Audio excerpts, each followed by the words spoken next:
Live from New Delhi, you're watching Did India Live, India's voice to the world. I'm Tanvi Taneja, coming up in the next 30 minutes. 3 different incidents of violence give a tragic start to the new year for Americans. Vehicle attacks at New Orleans and Las Vegas and a mass shooting outside a New York nightclub reported. Protesters of rival camps face off outside Yoon Suk-yeol's residence in Seoul as he resists arrest for a 3rd day over martial law bid. 27 migrants, including women and children, die after 2 boats capsized off central Tunisia.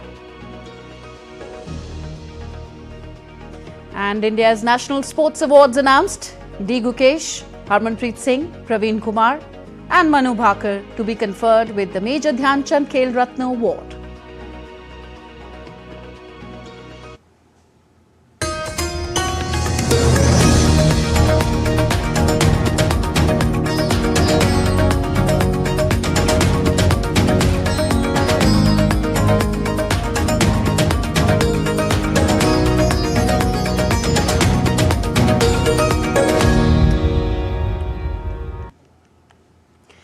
In the United States, a mass shooting injured at least 10 people on Wednesday evening outside a nightclub in New York's Queens. No deaths have been reported. Police are investigating the incident that occurred near the Amazura nightclub. 4 gunmen opened fire towards a crowd outside a private events club.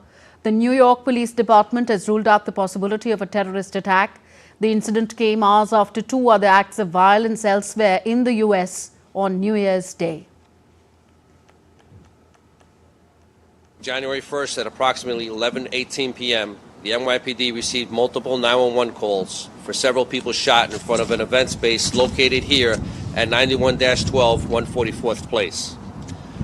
3 to 4 males then opened fire over 30 times in the direction of the group standing outside the event space, striking multiple victims. Officers responding to the multiple 911 calls found a total of 10 victims. 6 females, 4 males, which were taken to area hospitals. All of the victims are expected to recover with non-life-threatening injuries. In New Orleans, a man drove deliberately at high speed into a crowd of New Year's revelers, killing at least 15 people and injuring more than 35. The attacker was a US-born Army vet with an Islamic State connection. A report. At least 15 people were killed and dozens injured when a driver rammed a pickup truck into a crowd during New Year's celebrations in New Orleans early on Wednesday morning. The FBI identified the attacker as Samshuddin Jabbar, a 42-year-old US citizen who once served in Afghanistan. He was later killed in a shootout with the police. A flag linked to the Islamic State group was discovered in the vehicle, and the FBI is investigating potential ties Jabbar may have had with terrorist organizations. Investigators suspect he may not have acted alone, as improvised explosive devices were found in the vicinity. The subject has been identified as 42-year-old Samshuddin Jabbar, a U.S.-born citizen from Texas. He was driving a Ford pickup truck, which appears to be rented, and we are working to confirm how the subject became in possession of this vehicle. An ISIS flag was located on the trailer hitch of the vehicle, and the FBI is working to determine the subject's potential associations and affiliations with terrorist organizations. US President Joe Biden has condemned the horrific car ramming incident. FBI had discovered videos posted by the driver on social media hours before the attack. In these videos, the driver expressed being inspired by the Islamic State group and voiced a desire to kill. The FBI also reported to me that mere hours before the attack, he posted videos on social media indicating that he was inspired by ISIS, expressing a desire to kill, The ISIS flag was found in his vehicle, which he rented to conduct this attack.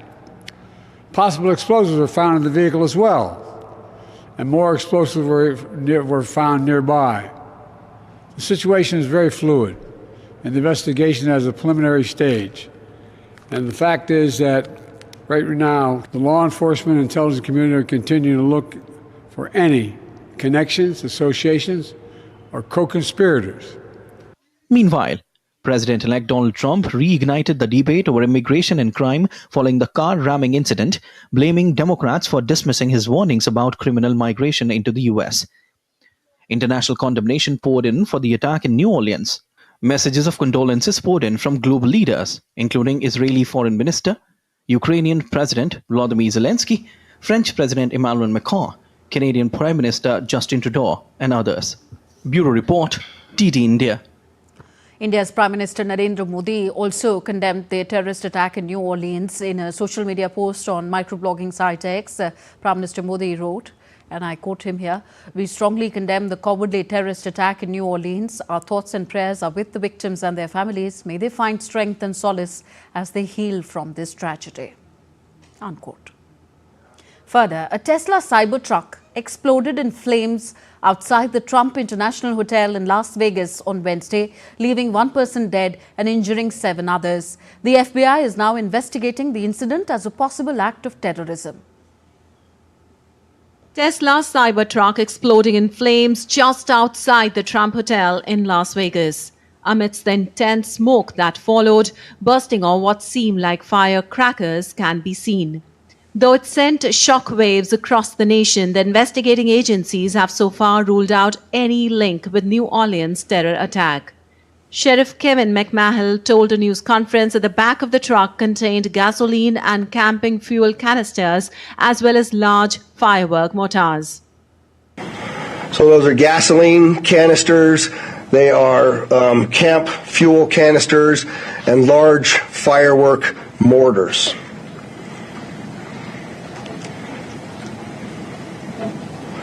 What I also would like you to pay attention to on that video, as you see that, it looks like the exterior of that truck is completely intact as it sits there.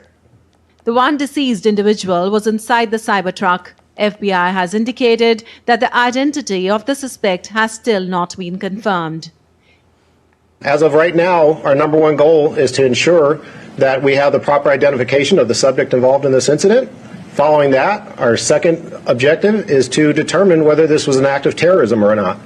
He stated that the FBI had identified the driver of the vehicle, which was rented in Colorado, but was not prepared to release the driver's identity at this time. The Trump International Hotel is owned by U.S. President-elect Donald Trump.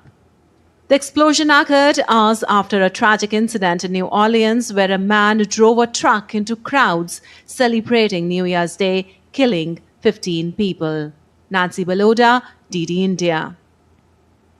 In Europe, in Montenegro, the death toll in a shooting spree at a restaurant has risen to 12, including 2 children.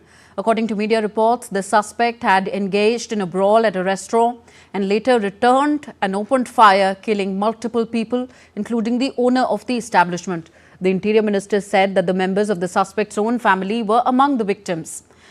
While the suspect died from self-inflicted injuries after attempting suicide, the minister described the incident as the consequence of disturbed interpersonal relations without providing further details. Meanwhile, the government has declared 3 days of national mourning starting today. On to South Korea now. Supporters and opponents of impeached President Yoon Suk-yeol clashed with police near his residence in Seoul, where he remains holed up for a 3rd day in his compound, defying an arrest warrant. Yoon, accused of a failed martial law bid, vowed to fight until the end in a letter to his supporters. Meanwhile, the Constitutional Court continues his impeachment trial with the next hearing scheduled for Friday. South Korea's impeached President Yoon Suk-yeol told supporters in a letter that he will fight until the end as he faces an attempt by authorities to arrest him over his short-lived imposition of martial law last month. It was unclear when and how police could make the arrest and whether the Presidential Security Service, which has blocked access by investigators with a search warrant to Yoon's office and official residence, would try to stop it. Meanwhile, opponents of Yoon's camping outside his presidential residence laid on the ground to impede police on Thursday, while members of his security team have blocked earlier attempted police raids in a dramatic standoff. Meanwhile, South Korea's Constitutional Court held an inauguration ceremony for 2 new judges, Cho Han-chung and Jung Ye-seon, on Thursday. Both the justices were appointed by acting President Choi Sang-mok on December 31st. Their inauguration on Thursday brings the number of justices to 8. The ceremony was held just a day before the trial on suspended President Yoon's martial law bid. The court is set to decide the fate of both Yoon and Prime Minister Han Duck-soo, who was the first acting president after Yoon's impeachment, on whether to oust them from their positions completely or restore their powers. South Korea's constitution requires 6 of its 9 justices to agree on the ousting of an impeached president. Staying with South Korea, authorities are intensifying their investigation into the deadly crash of a Jeju air flight. The crash, which claimed the lives of 179 people, is being closely examined, with multiple raids carried out at key locations, including the airline's office and Muan Airport. Meanwhile, Jeju Air CEO has been banned from leaving the country. DD India's Harshita Oberoi reports. Police conducted sweeping raids at Muan Airport, Jeju Air Seoul office and a regional aviation hub on Thursday morning. These searches are part of a high-stakes investigation into one of South Korea's deadliest air disasters. The cockpit voice recorder, a critical piece of evidence, has been recovered and is being analyzed. Acting President Choi Sang-mok announced at a disaster management meeting that the audio conversion of the recorder's data is expected to be completed by Friday. 해당 기종에 대한 국민들의 우려가 큰 만. The data extracted from the voice recorder for the accident investigation will be converted into audio by tomorrow. An analysis of the flight recorder is scheduled to begin at the U.S. National Transportation Safety Board with the participation of our investigator. 비행 기록 장치는 우리 조 The flight data recorder, another crucial device, has been shipped to the United States for analysis at the National Transportation Safety Board. Experts from both South Korea and the US, including representatives from Boeing, are working at the crash site in southwestern Muan.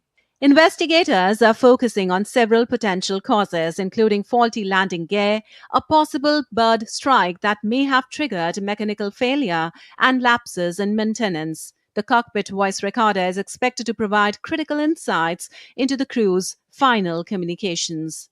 Meanwhile, officials have pledged full transparency and accountability. Acting President Choi emphasized the urgency of the probe, stating that immediate action would follow if inspections reveal lapses in safety protocols.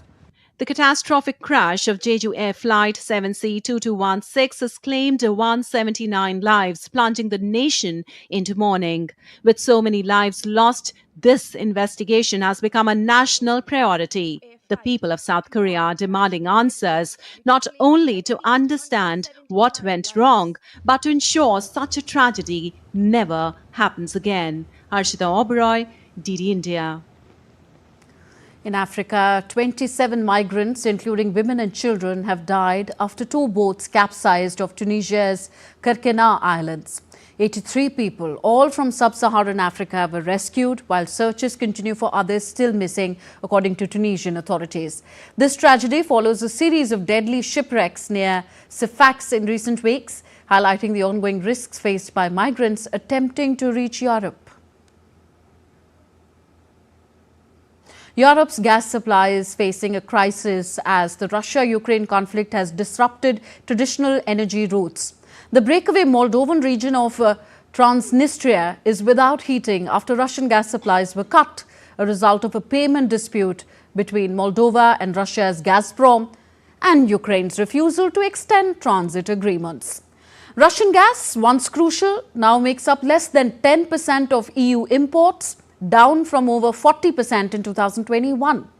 The Turk Stream pipeline under the Black Sea and its extension, the Balkan Stream, continues supplying gas to Hungary, Serbia and Bulgaria. The Blue Stream pipeline also delivers gas to southern Europe. The key pipelines like Nord Stream and Yamal Europe have been suspended, while countries like Hungary and Slovakia remain heavily reliant on Russian gas. Slovakia's reliance on Russian gas remains strong due to the cost, despite it exploring alternative suppliers. Still to come on this edition of DD India Live. Bangladesh court in Chittagong denies bail to former ISKCON spiritual leader Chinmoy Krishnadas Brahmachari in a 30-minute hearing. China has sanctioned 7 US military companies over arms sales to Taiwan. And tons of toxic waste is being moved out 40 years after the Bhopal gas tragedy in India, the world's worst industrial accident.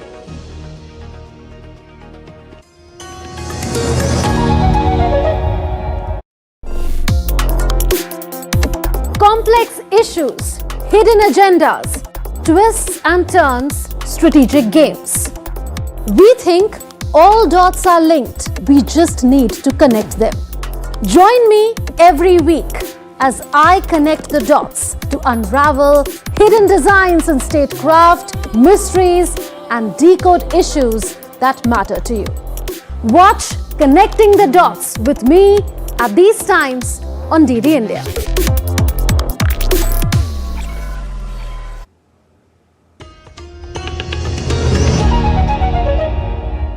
Welcome back. You're watching DD India Live. I'm Tanvi Taneja. A court in Bangladesh's Chattogram has denied bail to Chinmoy Krishnadas Brahmachari, a former ISKCON leader, during a hearing held on Thursday. The Chattogram Metropolitan Sessions judge rejected the bail plea after hearing arguments from both sides for around 30 minutes. Chinmoy Das was represented by a team of 11 Supreme Court lawyers. However, despite their efforts, the court's decision went against their plea. On November 25, 2024, the former ISKCON leader was arrested on sedition charges, leading to violent protests by his followers not only in Bangladesh but across the world. Former High Commissioner of India to Bangladesh, Veena Sikri, called the rejection of Chinmoy Krishnadas's bail a travesty of justice.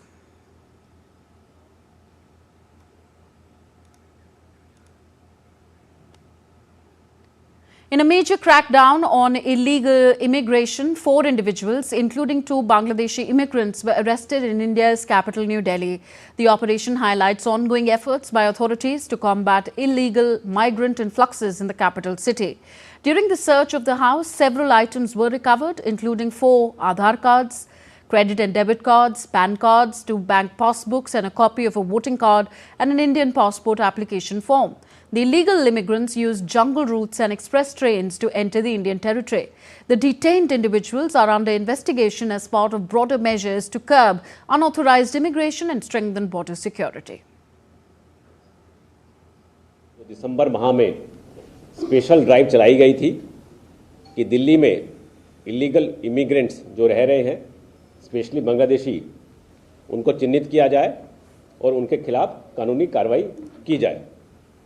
इस श्रृंखला में हमने 2 module पहले bast किए थे, एक संगम विहार में जिसमें करीब 5 बांग्लादेशी डिपोर्ट कराए थे, उनके खिलाफ कानूनी कार्रवाई की थी, और उसी एफआईआर की फर्दर फॉलोअप में हमने 7 बांग्लादेशी अर्जनगंज फतेहपुर बीरी से गिरफ्तार किए थे और उनको डिपोर्ट कराया था। इन दोनों केसेस में जब फर्दर तफ्तीश की गई, टेक्निकल सर्विलेंस और एनालिसिस किया गया, उसी फॉलोअप एक्शन के तहत हमें एक और रैकेट मिला जो बांग्लादेशी इलीगल इमिग्रेंट भारत लाता था और वो यहाँ सेटल कराता था। Asia's 2025 began with escalating tensions in the Taiwan Strait. China, which claims Taiwan as its own, has sanctioned 10 US defense firms over arms sales to the island. This marks China's second round of measures against American companies on the issue in less than a week. China's Ministry of Commerce added subsidiaries of Lockheed Martin, General Dynamics and Raytheon to its unreliable entities list for their involvement in arms sales to Taiwan. The listed firms are barred from import-export activities and new investments in China, with senior executives prohibited from entering the country. The self-ruled island remains a major flashpoint in Beijing-Washington relations. India's Home Minister Amit Shah and Education Minister Dharmendra Pradhan jointly launched the book JNK and Ladakh Through the Ages in New Delhi. At the event, Home Minister Amit Shah emphasized the historical and cultural integration of Jammu and Kashmir and Ladakh with India referencing the 8,000-year-old ancient texts. लगभग 8,000 साल के पुराने ग्रंथों में से तंवर साहब ने ढूंढ कर कश्मीर का जिक्र निकालकर यहां प्रस्तापित किया है। और जब एक ग्रंथ कश्मीर और झेलम की बात करते हैं तब कोई नहीं कह सकता कि कश्मीर किसका है। कश्मीर भारत का अविभाज्य अंग पहले भी था, आज भी है और हमेशा के लिए रहने वाला। 12 containers of hazardous waste from the Union Carbide disaster 40 years ago were transported from Bhopal to Pithampur in a large-scale operation under tight security.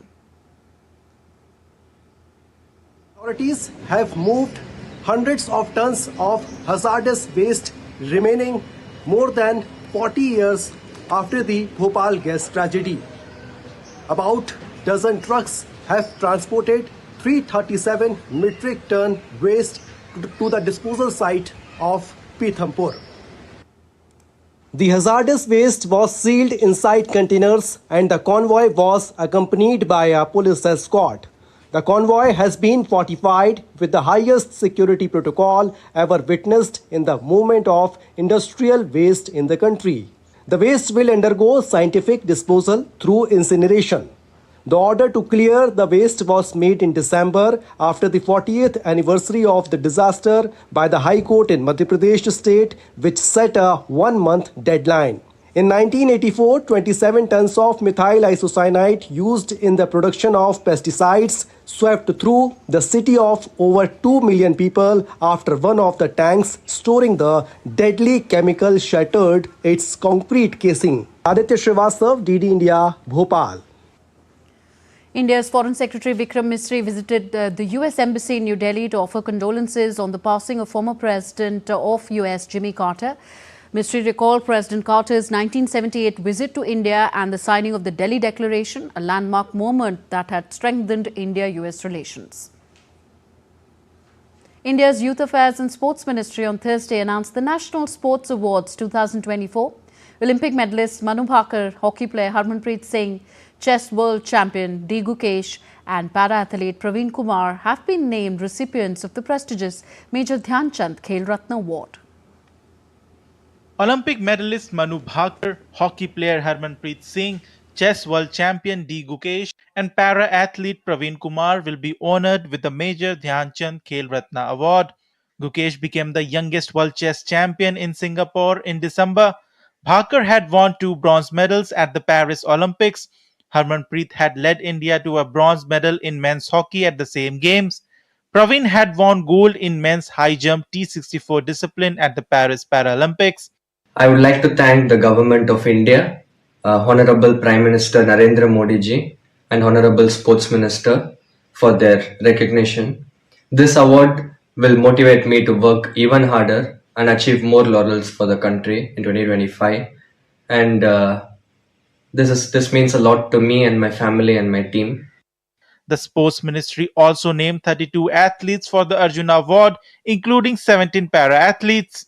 The list includes athletes Jyoti Yaraji, Anu Rani, boxer Neetu Gangas, Sweetie Bura, chess player Vantika Agarwal, hockey player Salima Tete, Abhishek, Sanjay, Jarmanpreet Singh, Sukhjit Singh, para-archer Rakesh Kumar, para-athlete Preeti Pal, Dipti Jivanji, Ajit Singh, Sachin Sarjirao Khilari, Dharamveer, Pranab Surma, H. Hokato Sima, Simran, Navdeep, para-badminton player Nitesh Kumar, Thulasimiti Murugesan, Nitya Sri Sumati Sivan, Manisha Ramadas, para-judo player Kapil Parmar, para-shooter Mona Agarwal, Rubina Francis, shooter Swapnil Suresh Kusle, Sarabjot Singh, squash player Abhay Singh, swimmer Sajan Prakash and wrestler Aman.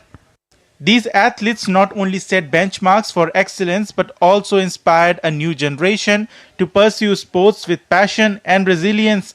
Their accolades reflect India's robust talent pool and the country's commitment to nurturing sporting excellence through sustained investment and support.